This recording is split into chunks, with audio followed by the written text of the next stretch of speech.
Hi everybody, it's Russ from My Hammers 11. I hope you're all safe and well. If you're new to the channel, please consider subscribing, hit the bell notification. I'm rattling through this because I just want to start the interview. Please make sure you hit the bell notification so you're made aware of any time we put new content on. I wouldn't want you to miss any of these memories, any of these stories that are coming out. As I said, we have new videos going up daily, but sometimes 2-3 times a day. And I wouldn't want to miss anything. We've got some awesome guests, including today's guest. He doesn't really need an introduction, but I like to do him anyway because, we all know it's TC. You can see in the video next to you. But I mean, the word legend, I think it's been bandied around quite a lot. And, in my eyes, this man is a legend.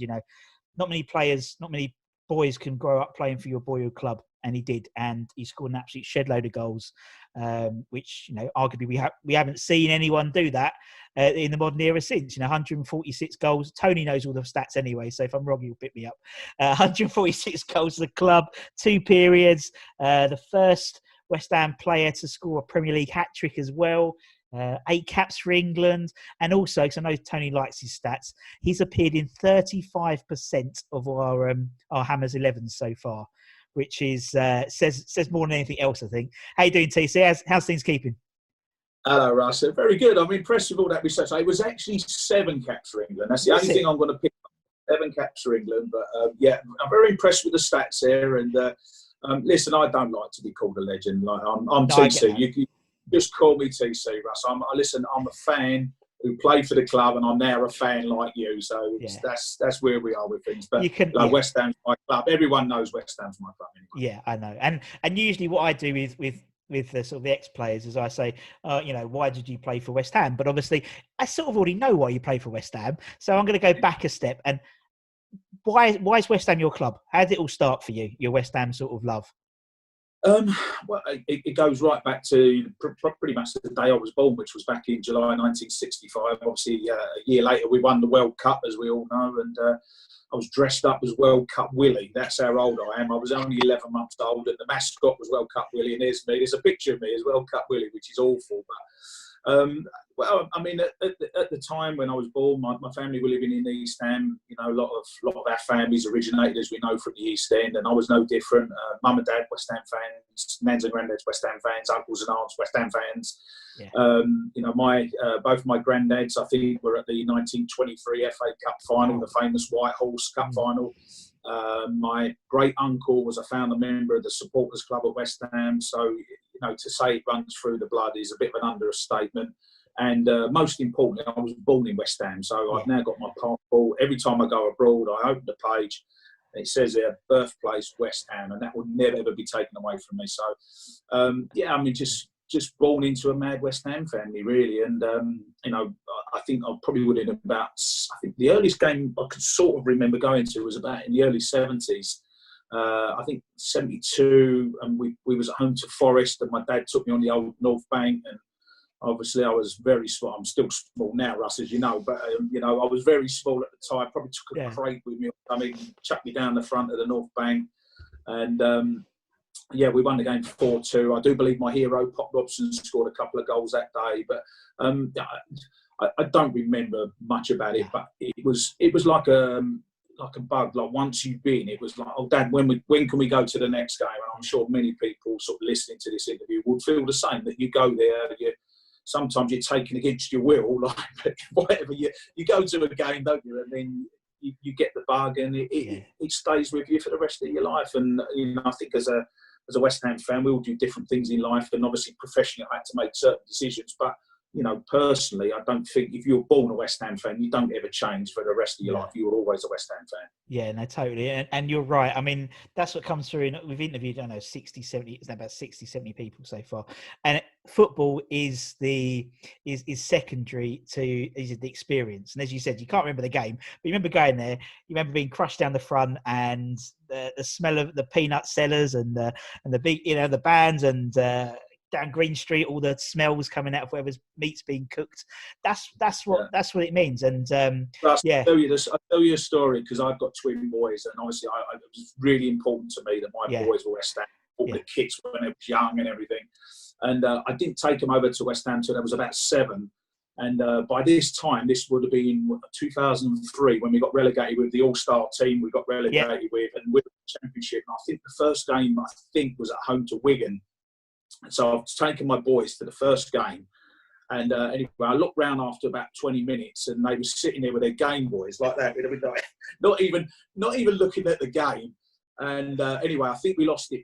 I think we lost 3-0 or 3-1 at home to Wigan. It was an awful display, one of those. And my son Bill looked at me and he went, "Dad," he said, "do West Ham always lose?" And I looked at him, I went, "Bill, that's not the point. That's not the point. You're a West Ham fan, you're a West Ham boy, you're coming to the game whether you like it or not. It's not about whether they win or lose, it's about going to the game." And it was one of those conversations. But I'm pleased to say they're now 22, the pair of them, and they're both mad West Ham fans, which is great for me. Yeah, exactly. No, my story is very similar to your boys. I think, it was... I think we played. It was sort of early 90s when I started going then, and I think we played Oxford United, and I think Oxford scored after about 30 seconds. And I remember my granddad turning to me and going, "That's it. Get used to it." And I didn't believe him at the time because I was like a glory hunter. I was a glory hunter. I came when we got promoted in the 92 season, so I was a glory hunter. But it's so true. Yeah, but I mean, I'm the same. I remember my daughter. She's only just started getting into she's 8 now. She just turned 8 last week. And same birthday as Bish, by the way. And she wasn't really into West Ham. She knew Daddy would go to football and come back. But as soon as they merged the West Ham women's team, she's now taken an interest. We've been to Rush Green a couple of times. She loves it. So it's great fun. It's great fun. So I'm trying. She's a girly girl, but every so often she'll like put a kit on. I go, "Daddy." Okay, yeah. So I'm working on her. But it's difficult because I can't work because I'm working there. So it's difficult to have her there. So it means my wife has to take her, which will never happen. So sometime you never know. So obviously, I mean, everyone asks the question, Tony, but it's true. What's it like playing for your boyhood club? Well, I can't really answer the question because I could waffle on for the next 3 hours trying to explain what it felt, and particularly my debut as well, because I was just a mad fan. I travelled the country. I was a 13, 14-year-old lad, and I would get on the old special trains back in the 70s, and invariably there'll be someone pulling the emergency cord, or you put into a station and the doors were going, and there was all sorts of things going on, and there was always a fight of some sort going on with. But I didn't go for that. I was only a kid. I was a 13, 14. Went to watch the football. I was just obsessed with the football, and it sounds mad now. You look back and you think your mum and dad let you get on a train at 13 years of age, and I was at the infamous Newcastle game where we played up there in 1979, I think it was, and they threw a petrol bomb at the West Ham fans, and I spent the whole game with a programme on my head, because all the stones and rocks and bricks came over, and all I wanted to do was watch the football. I wasn't interested in anything else. So, it was crazy for me, because at the same time as I was being a mad fan, I was also developing as a footballer, and I got spotted by West Ham as a schoolboy at 12, and then I just progressed through the academy and everything. And I think they had high hopes for me, but the thing they always said was, "He's too small. He's never going to make it. He's too small. He's too small." And that was it. He's a good goal scorer, but he's too small. And funny enough, I used that as a weapon for myself, really, because the more people said it, and my dad used to take great pride in telling me, "Oh yeah, they've said you're too small again." And the more they said I was too small and I was not going to make it, the more it inspired me to actually go and do it. But to be as a 15-year-old who went to Wembley to watch West Ham in the '81 League Cup final. Fantastic performance by the lads. We lost in a replay. I went to both the games, and I was 15, and then within pretty much 18 months, I'm making my debut. To go from being a fan to all of a sudden, I've got Parksy in goal, and Paul Allen, who played in the '80 Cup final, and good pal of mine, and Alan Devonshire and Alan Dickens, and all these players. It was just incredible for me, and to score on your debut and beat Spurs 3-0, it was just if you get, look, I've got a blank bit of paper in front of me. Look, that's my research, my team, my West Ham team. Look, absolutely nothing. But what I was going to say is that if you gave me that blank bit of paper now and said, write down what your debut wants to be like, how you want your debut to go, I would write down exactly how my debut went. I wouldn't put anything else. It was just a phenomenal day for me, and people always say, "What's your favourite goal?" And same answer. My first goal for West Ham, always my favourite goal. Has to be. It's like tick, tick, tick, isn't it? It's like, people said it's more of the Rover stuff, and it really was. It really was. Yeah. And I mean, incredible.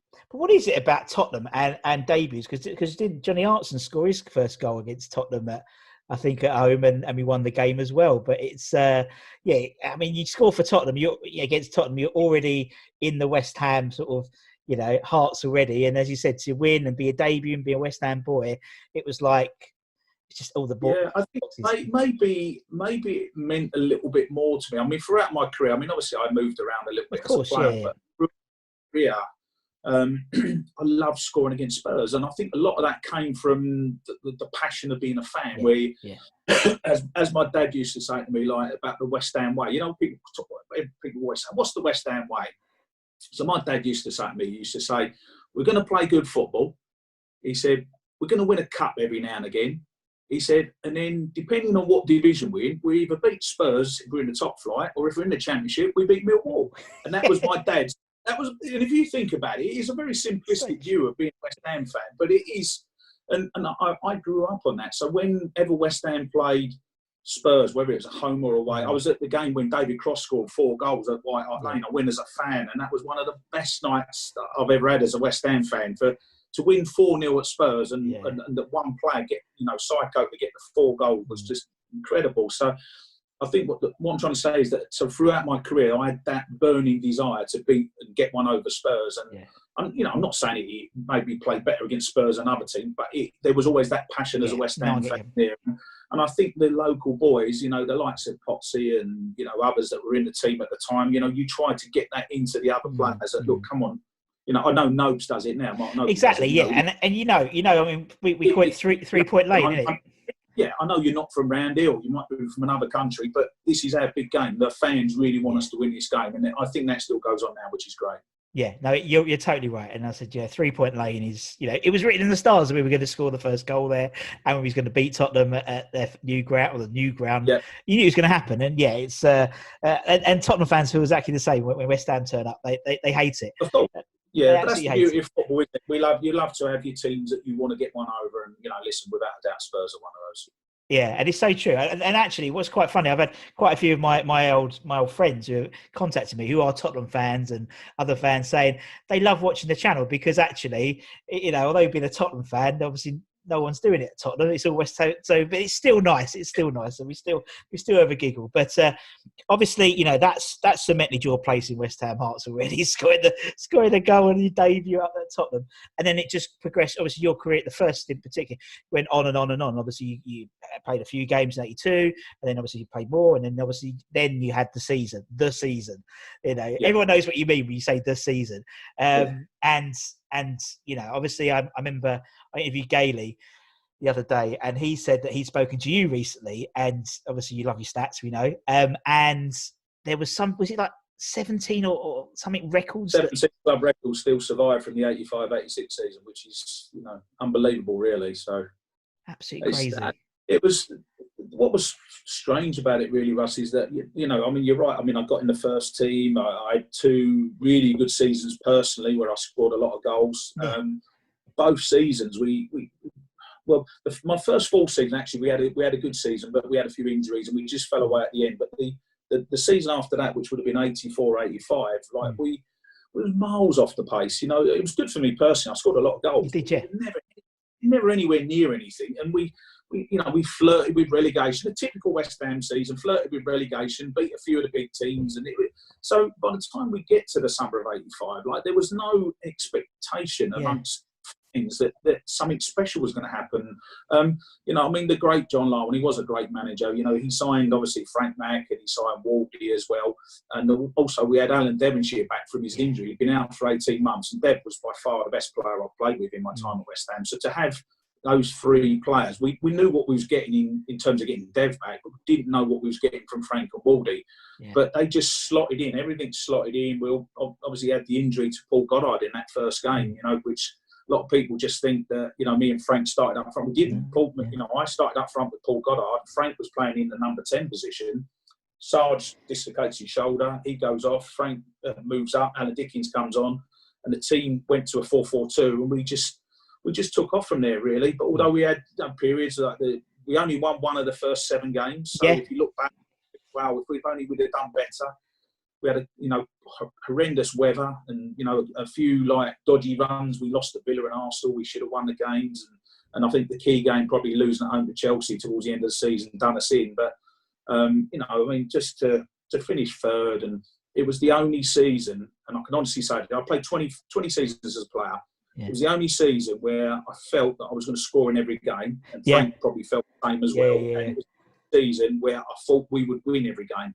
And, it didn't matter who we was playing, whether it was Liverpool, Everton, Man United, Tottenham, Arsenal, didn't matter. We was good enough. We knew we was good enough to compete and beat those teams. And we did beat most of those teams during the season. So it was a real journey for not just for the players, but for the fans as well. And, I think, every fan who's old enough to remember that season, they all say, oh, my God, what a season. And, because we was in it together and, there was our following was incredible that season. And you just look back and think, if only we'd have finished and won the league, and would be just so great to sort of. I mean, we're sort of, the team itself is immortalised because we finished third, and we've never finished, apart from, I think Harry had a season where they finished 5th, but they had a minus goal difference. It was a weird old season, 5th.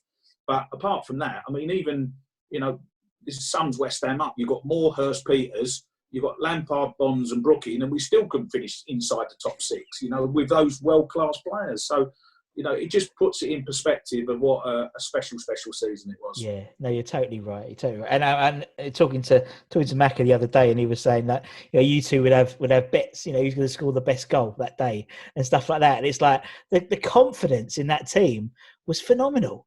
It's like I'd love a bit of that now. Yeah, I know. Well, you had 2 players that were on the top of their game up front in terms of scoring goals, and then you had the quality behind. Dev was brilliant. Waldy was just a fantastic player. Alan Dickens had the season of his life, and defensively we had the world's most expensive goalkeeper at one stage. Yeah, exactly. Yeah. You had Ray Stewart, Alvin Gailey, you had Wally or George Paris at left back, and then you had Jeff Pike and Neil Orr in midfield, and the 9 of that 11 pretty much played every game that season. And I always liken it to the Leicester season of about 4 years ago when they won the Premier League, and it was very similar from the point of view they had a very settled team, no injuries, no suspensions, no distractions with Europe, and and they just went on a run, and everyone fell to one side like that, and they just went straight down the middle, Leicester. And we did a similar thing, but I think we just got tired towards the end. And as I say, there was a couple of blips, and it just cost us really, But it was great, to play up front with Frank was a real joy, and we had despite being very, very different characters, we had such a laugh, and we're still great mates. I spoke to him this morning. We get on really, really well, and we had a great time. Yeah, no, you're right, and obviously your points tally the season before you would have won the league, or something like that. What's that? The points tally you had at the 85-86. If that was the season before, you would have won the league. Is that true? Yeah, I think so. Yeah. Frank came up with that stat. I don't know if it's true, but if not, we'll blame him. Yeah, I wouldn't believe Frank on stats if I was you, Russ. If that was coming from you, I'd believe it, not from Frank. No, how on earth would Frank know what went on the season before? Frank lives day to day. There's no way he knows that stat. If it's true, I'll be astonished. Oh well, it is what it is, and and then obviously the following season you had your best league tally, wasn't it, in terms of the 86-87 season? You were banging them in that season, weren't you, as well? So it's almost like that players who progression. If you looked at your stats, that from your debut to that, it seemed every season there was more goals coming in. Yeah, I mean, obviously it was a great season, 85-86, but Frank beat me to the record, to the top goal scorer, and that was something I took so much pride in. That was the one thing that start of every season, for me personally, must be top goal scorer. That's my job. That's what you get paid for. You go out and you be top goal scorer, and for Frank to beat me was not good news, but it inspired me in a nice way. Yeah, I know. And I thought, what, Frank, you beat me in the 85-86. You ain't going to beat me the following season. And the following season, I think I got 22 league goals. And it was a shame, though, for Frank, because he only got, I think it was 7 league goals. And, you know, he didn't play any different. He didn't play any worse than what he'd done the season before. But he just didn't have that little bit of luck that you need in front of goal sometimes. And, you know, instead of the ball going past the keeper, it hit the keeper's leg or hit the post or something, he just didn't get the amount of goals that his performances deserved that season. Yeah. But, you know, like, it was still great. We're still having fun. And, you know, listen, I look back, I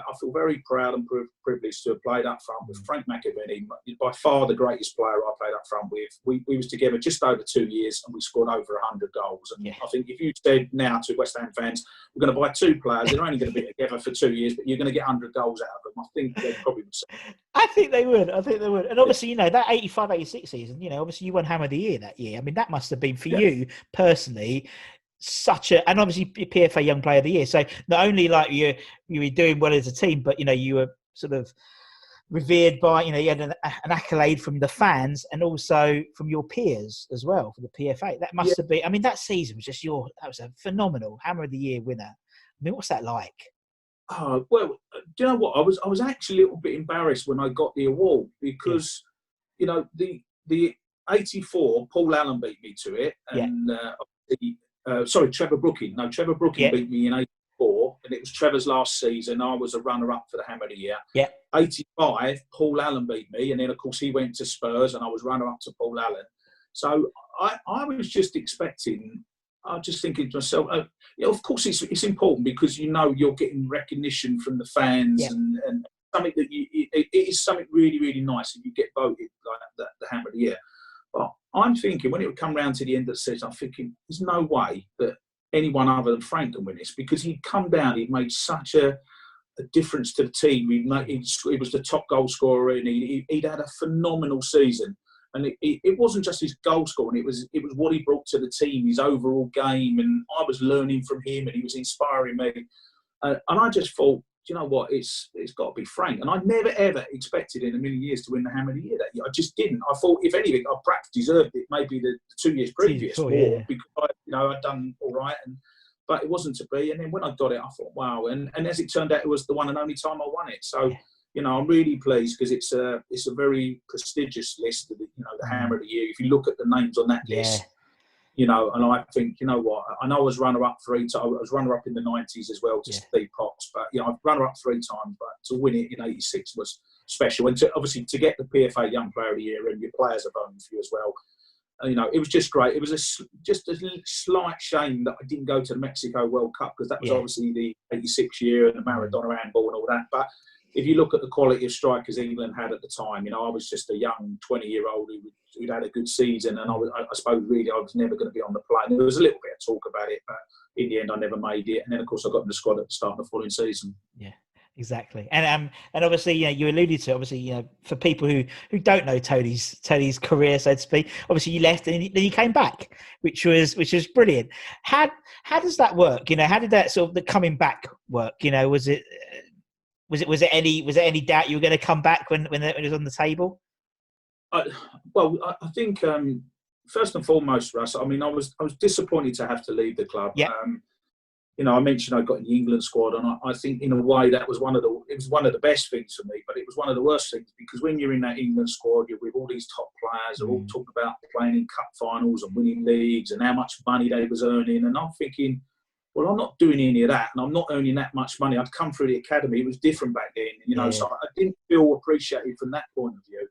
And I got frustrated. My last season at West Ham, I was still top scorer, but I got frustrated. And in the end, I think it was best for me personally and for the club that I moved on because, and now people might argue the case that that's not true because obviously West Ham got relegated. I left in 88, they got relegated in 89. And you could argue that if I'd have stayed, the goals might have kept them up. And I understand that. But I think I'd done as much in that first spell as I could have done really. So it was right for me to move on. I moved on. And I never once thought, Russ, honestly, I never thought I'm leaving and then I'm going to come back. I didn't think that. I just thought, because you don't know. No, you don't know. As I said, you don't change your allegiance. I was still, you know, I've signed for Everton. I'm still a West Ham fan, but, you know, you don't change you don't sign for someone and then think, oh, well, I'm going to sign for Everton, but then after that, I'm going to do this. You don't know what's around the corner in football. But, you know, I had 6 fantastic years at Everton. It didn't quite work out for me in terms of winning things. But the turning point for me was very much the death of Bobby Moore.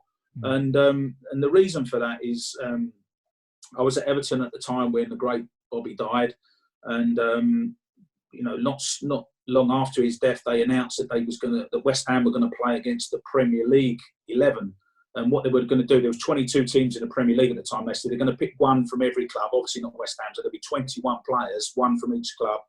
And I thought, well, Everton, surely. There was no one really at Everton at the time. I mean, Waldy might have been there, so there might have been a little bit of a case for Waldy. But I thought, well, surely they're going to ask me to play for the Premier League. But I was a little bit worried because I'm thinking to myself, in the times I'd gone back previously as an Everton player, I'd got very mixed reception. Yeah. There was a few people clapping and a few people booing. And listen, I understand that because they was disappointed that I left, and especially when they got relegated. So anyway, they announced I was in the Premier League 11, and then when we get to the dressing room before the game, they said, look, we're going to introduce every player individually. And I'm going, oh my God, no, please. Because I'm thinking if I step forward and then I get booed, that's going to spoil the day for Bobby Moore. And Bobby was, one of my heroes, my dad's hero, etc. And anyway, they start coming down the line, introducing all the Premier League players who step forward and give a little wave and everything. And the announcer went, and please welcome back to West Ham, number 9, Tony Cottee. And I stepped forward expecting the worst, and the whole ground just gave me the biggest round of applause. And I thought to myself, do you know what? I feel ready to come home. If ever there's an option, I feel ready to come home. And I think that was in 93, that was the game. And in the following season, 94, Everton were in a relegation battle, and we came to Upton Park, and we won 1-0, and I scored the only goal of the game. Sorry, West Ham fans. There was a little bit of talk, and then I did particularly get on well with Mike Walker, and Harry Redknapp had taken over at West Ham, and then all of a sudden there was a swap deal. David Burrows went to Everton, and I came back. And when I arrived back, it was weird really, because you come back to Chapel Heath and you got Potsy was still there, Alvin was there, Tony Carr, Jimmy Frith. There was a lot of people still there, and I've been gone 6 years, so it was a bit of a time warp. But no, it was great, and I came back, and I had 2 and a bit fantastic years, Russ. I really did. I really enjoyed it. It's great lads there, Monks and Bish, Martin Allen, Dixie, real characters at the club. So it was a great time. And obviously with Harry as manager, there was always stuff going on. But I really, really enjoyed it. And, I feel it was the right decision to come back. And, I do feel a bit gutted in a way that I left the second time. But the second time the club sold me, I didn't ask to leave. They sold me. The first time I did ask to leave. Yeah, no, that makes sense. And I think, when you sort of, the 2 eras you sort of joined, but the 2 eras you played in, that you had this different, I reckon that probably that last era in terms of Monks and Bish and Mad Dog and people like that, that was the last fun era. Do you know what I mean? The last that era was characters. You had all the characters of 86, and before that the 80 characters, and that was the last era. And as you said, obviously the settledness of the team. Gailey says, when he was playing for West Ham, every year was a testimonial year, and he had that. And he still got back 6 years later, and Alvin was still there, and Potsy was still there, and Jimmy was still coaching, and it just seems from that period onwards, football got a bit boring. Do you know what I mean? You don't hear stories of Monk. You don't get those characters like Monks, Gately's there. And I know where you're going with this. Yeah, I think, and listen, Harry was one of the sort of forerunners of it, really, in terms of bringing players from Europe. Obviously the market opened up because there was obviously restrictions on how many players. If you was in Europe, you only have 2 or 3 players, and it caused an awful lot of problems. And of course, when they opened the market up, and Harry, one of the reasons I left West Ham in the second spell was because Harry had been very active in the transfer market, and he signed. I can't remember all the names. Dimitrescu, Radichoyu, Paolo Futre, Darney, Ian Dowie was there. And at the start of my 3rd season back, I'd been top scorer for the 2 seasons back. And in the start of the 3rd season, I got injured. And by the time I came back to training, I was like 6th choice striker because Harry had brought in all these players from around Europe. These are really, really good players. But I'm still thinking, well, I was top scorer last season. So, I think football changed without a doubt in the mid-90s. And it went from a very laddish, boyish, British nucleus to a very continental way, and then Arsene Wenger came in, and then you had to eat bananas and all that rubbish, and it was just like it. you know, listen, it was all great, and football became a little bit more professional, and the drinking culture sort of eased off a little bit, and you know, I think, which is probably how it should be. You know, listen, you are, after all, you're a professional footballer, you're a professional athlete. So much money, there and do the right thing to give your maximum performance for the football club. But I do think sometimes, you know, sometimes you can, it's not the case at the moment because there's a great atmosphere at the training ground, but sometimes I've been over to West Ham's training ground and thinking, oh my God, they don't talk to each other, there's no laughter, there's no banter. And that was how you got through your training, because you only trained to play on a Saturday. You know, I didn't really enjoy training. Now, for me, if you could have said to me, well, you play Saturday, go home, put your feet up, and come turn up on Saturday, the following Saturday, I'll go, yeah, thanks very much, I'll have some of that. I didn't want to train. I didn't really enjoy training. You know, especially after, you know, when you get into the end of your career, where it's hard work, you get into your 30s and you're getting tired and everything, you don't want to train. But, you know, you have to do it. And, you know, that's just how it was, really. But, it's a shame. I think the characters certainly disappeared a little bit. And football now is much more athletes trying to be footballers, whereas we was football trying to be athletes. I think that's probably the best way to describe it. That's a really good way of describing it. And you're right. I mean, you know, and I think it's why I think people would sort of have guys like yourselves and, you know, whether it is the Franks, whether it is, Trevor Morley, whether it's Mad Dog, whether it's Monks, in such high esteem, because, you know, you think nowadays you just don't get those characters, and that's what endeared people, I think, to particularly in that era. But you're right, I think it's, you know, it's uber professional now, isn't it? And with, you know, if you get 3 years out of a player now, you've done well.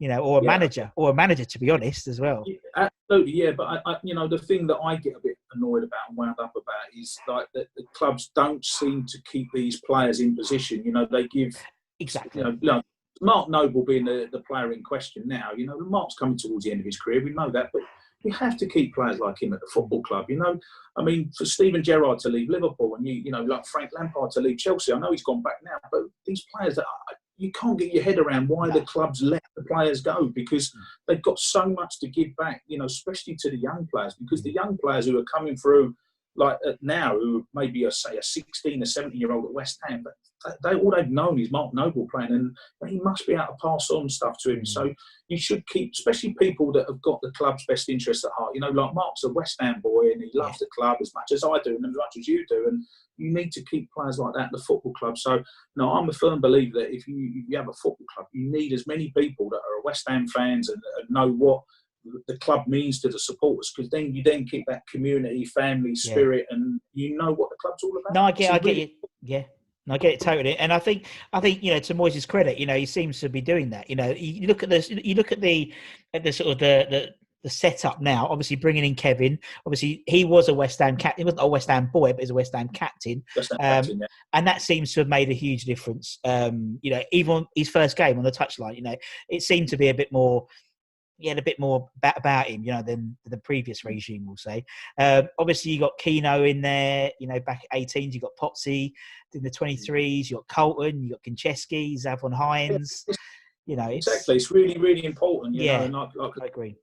I know Nobes is on record, but, you know, hopefully when he retires 2-3 years, whenever it might be, you know, we can find a nice place for him at the football club. Yeah. Kev's working on him. I spoke to him, like, when we interviewed him. I was like, Mark, he went, he's a bloody good coach. He coaches those kids very, I'm trying, but he's too busy wanting to play. So that's all right. Anyway, while we wait for the season to kick off, as I said, we're doing this. The whole point of this channel is to do this, talk about your memories, but also your 11 and the 11 players. Now, obviously, for the players, ex-players, it's slightly different. I like to pick the people they've played with. For fans, they have to be alive to have seen them play. I just confirm that's the criteria. I must have played with these players. You've got to have played with them. Yeah, go on. Yeah. We'll do that for you. I just say Bobby Moore would obviously be in my, but I never played with Bob, so apologies that Bobby's not in there, and all the other great players before him. And that's the idea. So obviously, you know, if someone said to me my West Ham Dream 11, obviously people like yourself would be in there, but Bobby would be in there, Peters, Hurst, but I never saw them. They were I've got no reference point. So for me, it's Javier Margas and you know.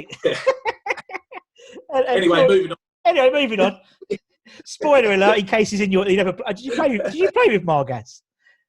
No, you didn't, did you? No, I'm that old that I never played with. Oh damn! What a shame! What a shame! Right, okay, right for the Cottee 11, I reckon I could probably guess most of it, but we'll do it anyway. For the Cottee 11, who would be in goal for the Cottee 11? Well, I think this is I will mention players that deserve Of course, to be mentioned. yeah, totally, yeah. But you know, in terms of goalkeepers, I only really played with two, and that was Ludo, who was obviously fantastic in the 90s or late 80s to 90s.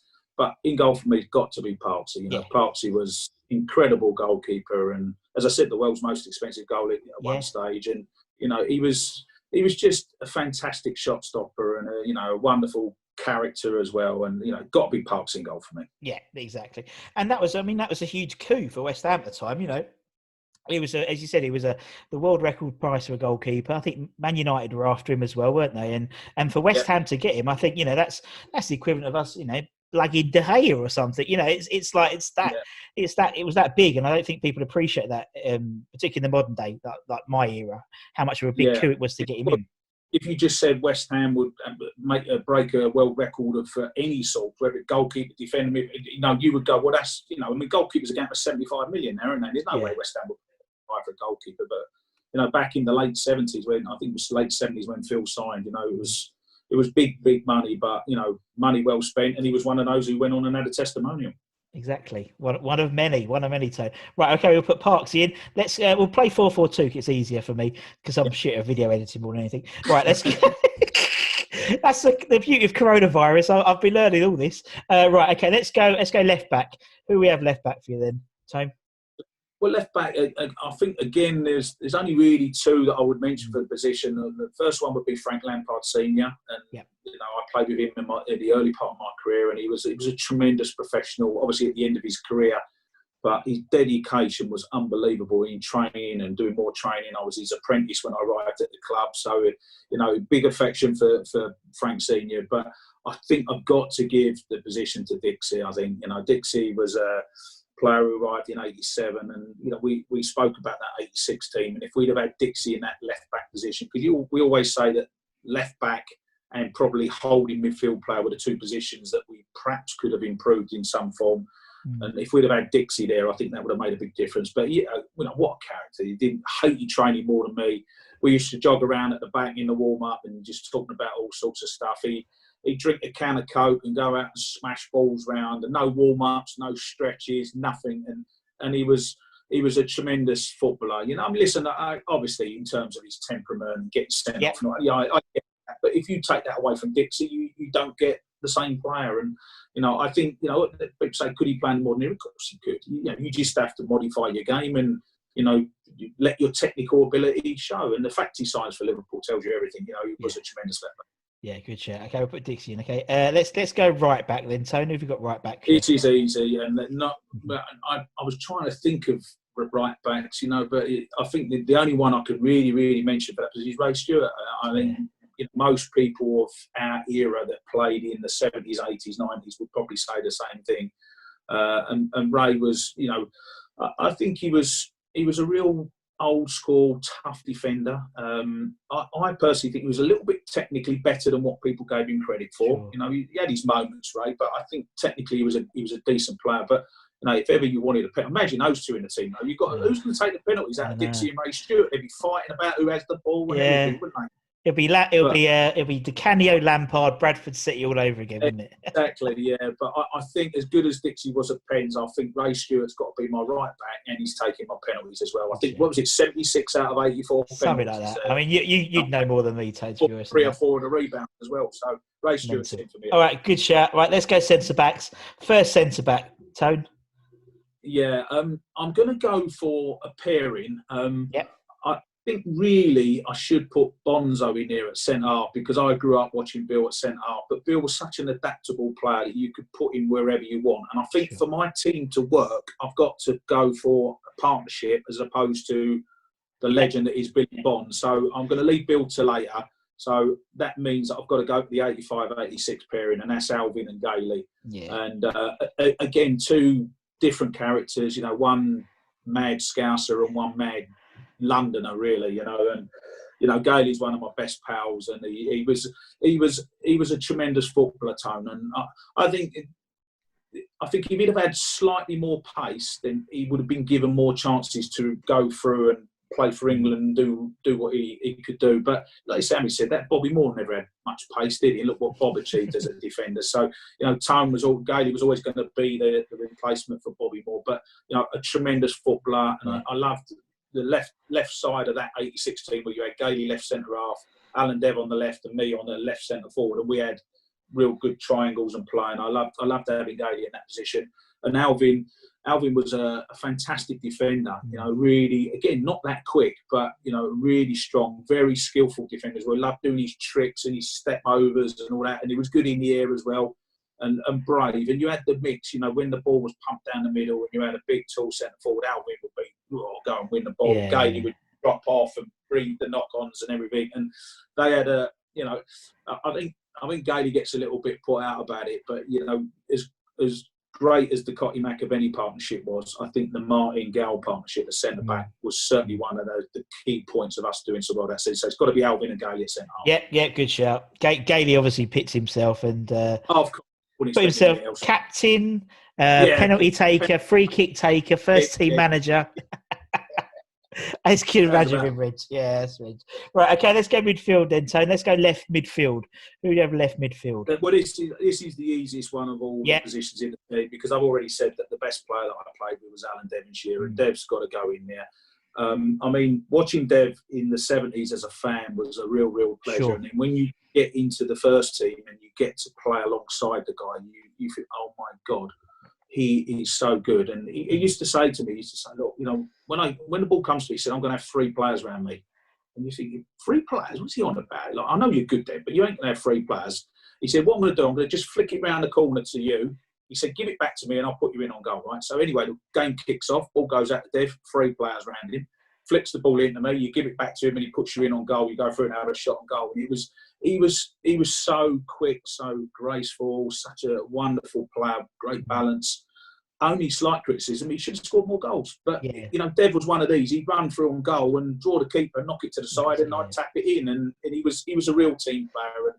And I was lucky to play with him before the injury and he was phenomenal. And then when he came back after 18 months out, he was still one of our players in the 86 team. So Alan Devonshire on the left for me. Yeah, good shot. And Macus has said almost the word exactly what you said about the 3 men thing that Dev said to him as well. And he went, cheeky. But he said it to everyone. I know you, but cocky bugger. That's what he said. I know you're good, but surely you ain't exactly. He was right. Mental. Right. Okay. Let's go right midfield. Let's go the other side then, Tone. Yeah. Again, this is quite an easy one for me because I was lucky. I played with him at West Ham and at Everton as well, and I think that's got to be Wardy on the right hand side. And he does well, Wardy, because he makes me feel tall. And that takes some doing.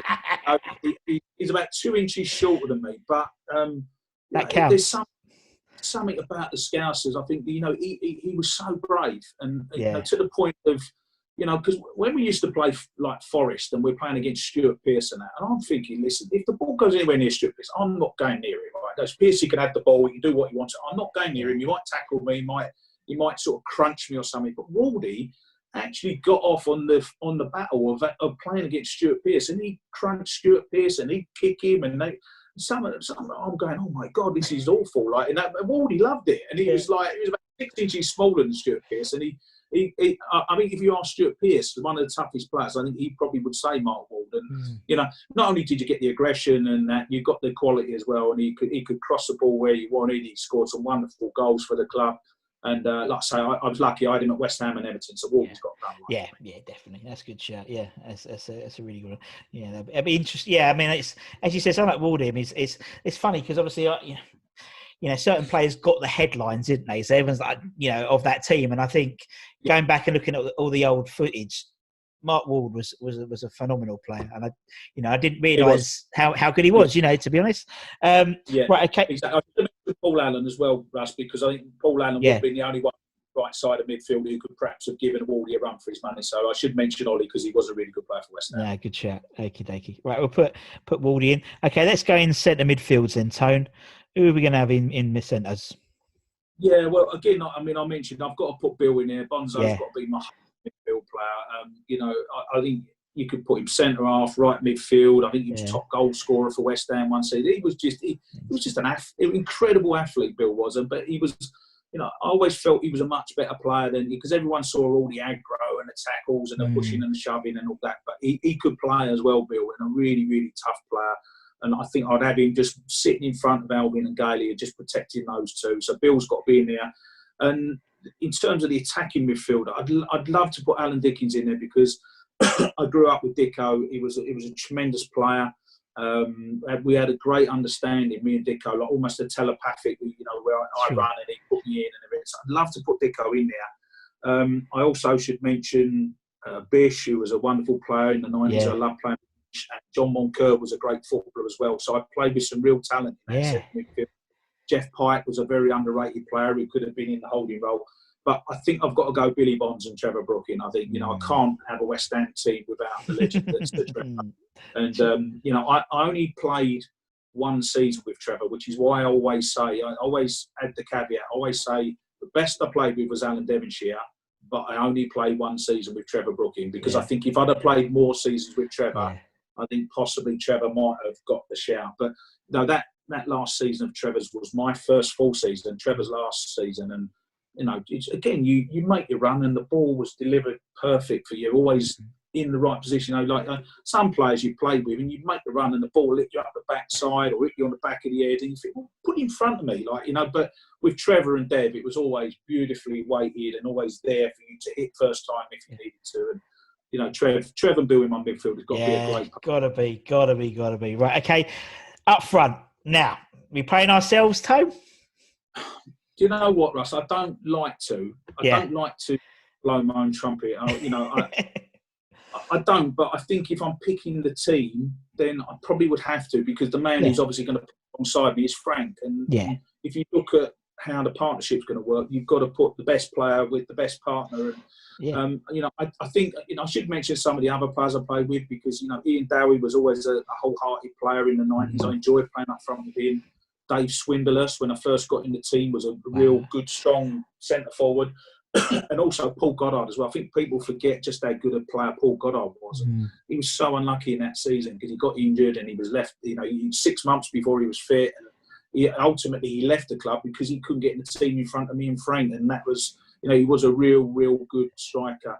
But, you know, Frank, I think me and Frank have got to be the two players up front. And if you get us in our 85, 86 form with those players behind us, then West Ham are going to beat everyone. No team's going to beat us in that. You know, with that team will beat everyone.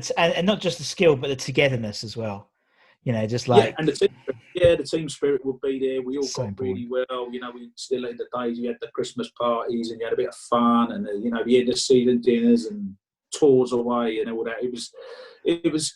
Listen, it was, you know, would I like to play modern day football with the money they get? Of course I would, Russ. You know, I'm not stupid. I'd love to be getting £100,000 a week to score goals up front for West Ham. Of course I would. But in terms of fun and the laughs and the jokes we had, like, I think I played in the right era. You know, the 80s and the 90s at West Ham Football Club was brilliant. I loved every minute of it. Yeah, no, I totally agree. Tone, it's been absolutely brilliant. That's a nice ending to the video. Tone, it's been a dream talking to you. One off the bucket list, to be honest. So thank you so much for your time, Tony. I really enjoyed it. Yeah.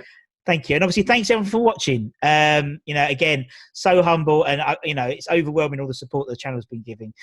So, you know, please carry on, like, share, nominate people you want me to interview, and I'll do all that, and I'll try my best. And until next time, everybody, from me and Tony, take care, everybody. Stay safe, and we'll see you soon. Yeah, cover your eyes. We'll do it in a minute, Tony. He's getting excited. Take care. See you later, everyone. Bye-bye.